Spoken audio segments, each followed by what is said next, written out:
여러분께 큰 부탁이 하나 있는데요. 메인 언론의 금융 뉴스 헤드라인을 읽지 마세요. 그 제목들은 매번 마치 세상이 끝나는 것처럼 이야기합니다.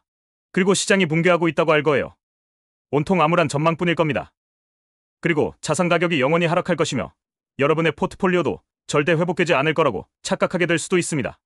하지만 이건 전부 말도 안 되는 소리입니다. 쓸데없는 소리에 귀 기울이지 마세요. 시장 붕괴라는 말과 달리 S&P 500 지수는 지난 6개월 동안 안정적인 상태를 유지하고 있습니다. 맞습니다. 말도 안 되죠. 그들은 여전히 큰 폭락장이 왔다고 말하고 있습니다. 주식시장의 투자자들은 최근 몇 주 동안 패닉 상태에 빠졌습니다. 하지만 주식시장은 지난 180일 동안 소폭 상승한 상태인데요. 이건 여러분이 계속해서 들었던 대폭락장과는 전혀 다른 상황이죠. 혹시라도 S&P 500이 예외적인 사례일 뿐이다라고 생각할 수도 있겠네요. 그럼 나스닥 100 지수를 한번 살펴볼까요? 놀랍게도 나스닥 100도 지난 6개월 동안 소폭 상승했습니다. 그럼 다우존스 산업평균지수는 다를까요? 아니요. 다우존스 지수도 지난 180일 동안 1.4% 상승했습니다. 이 상황이 얼마나 터무니없는지 생각해보세요.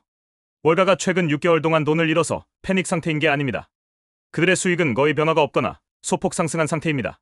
그런데도 월가는 패닉 상태죠. 왜냐하면 지난 6개월 동안 기대했던 어마어마한 돈을 벌지 못했기 때문이에요. 그리고 이 이야기는 주식시장을 넘어 다른 대상까지 살펴보면 더욱 재밌어지는데요. 금은 지난 6개월 동안 15% 상승했습니다.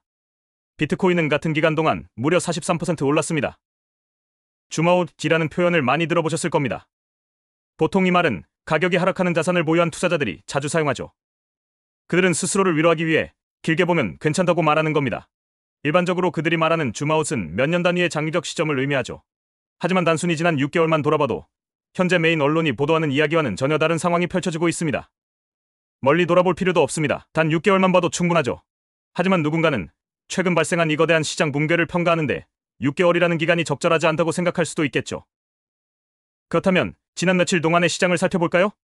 시장 붕괴가 무엇인지 정확히 이해하려면 먼저 그 개념을 명확히 정의해야 합니다. 그래서 제가 좋아하는 AI인 퍼플렉시티에 따르면 주식시장의 폭락은 일반적으로 주요주나 시장에서 갑작스럽고 급격한 가격 하락이 발생할 때 선언됩니다. 그리고 보통 하루 또는 며칠 사이에 10% 이상 하락할 때 이를 붕괴라고 부릅니다. 즉, 며칠 동안 10% 이상 하락해야 시장 붕괴로 간주된다는 거죠. 그렇다면 최근 S&P 500 지수는 폭락한 게 분명하겠죠? 당연히 10% 이상 하락했을 거고요? 아닙니다. S&P 500은 지난 5일 동안 겨우 4% 하락했을 뿐입니다. 게다가 지난 한 달 동안도 주유수가 10% 이상 하락한 적이 없습니다. 그러니까 그렇게 떠들던 대폭락이라는 게 사실 별거 아니었다는 거죠. 실제로 미국의 3대 주유수 중 어느 것도 지난 5거래일 동안 5% 이상 하락하지 않았습니다. 보편적인 기준으로는 10% 이상 하락해야 시장 붕괴로 간주되지만 현재는 그 정도 하락하지 않았습니다. 그러니까 지금 여러분이 보고 있는 온갖 시장 공포와 과장된 반응은 완전히 잘못된 것입니다. 언론과 전문가들은 사실과 다른 이야기를 하고 있는 거죠. 예를 들어 크레딧 플래닝의 피터 멀록을 보시죠. 그는 S&P 500이 2월 최고점 대비 약 8% 하락했다고 지적하는데요. 하지만 지난 75년 동안 연중 평균 하락률은 약 14%였다고 합니다. 즉, 우리는 아직 평균적인 연중 하락폭에도 도달하지 않았다는 거예요. 언론은 이번에도 완전히 잘못된 해석을 하고 있습니다. 혹시 여러분은 트럼프 대통령이 최근 시장 변동성에 대해 걱정하고 있을 거라고 생각하시나요? 하지만 그는 전혀 동요하지 않는 듯합니다. 그가 언론에 시장은 오르고 내리는 것이라고 말하는 장면을 직접 들어보시죠. 시장은 오르기도 하고 내리기도 하는 겁니다. 하지만 아시죠? 우리는 이 나라를 다시 재건할 것입니다. 우리나라는 일자리와 공장을 빼앗겼습니다.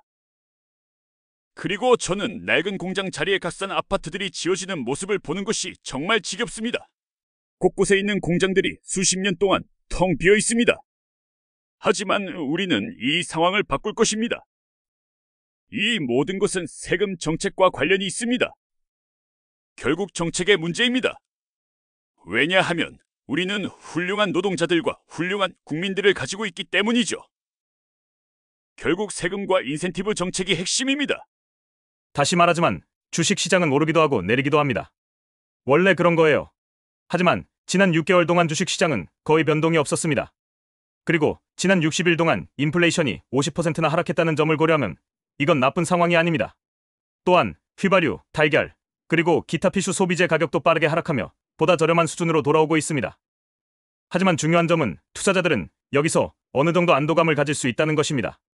코로나19 최저점 이후로 시장은 153% 상승했습니다. 그리고 2008년 글로벌 금융위기 이후로는 약 650% 상승했죠. 그러니 다음에 누군가가 시장 붕괴에 대해 불평하기 시작한다면 그들에게 이렇게 말하세요. 지난 6개월 동안 여전히 수익을 내고 있다면 불평할 자격이 없습니다. 그리고 지난 10년 동안 시장 평균을 초과하는 수익을 냈다면 절대 불평할 이유가 없습니다.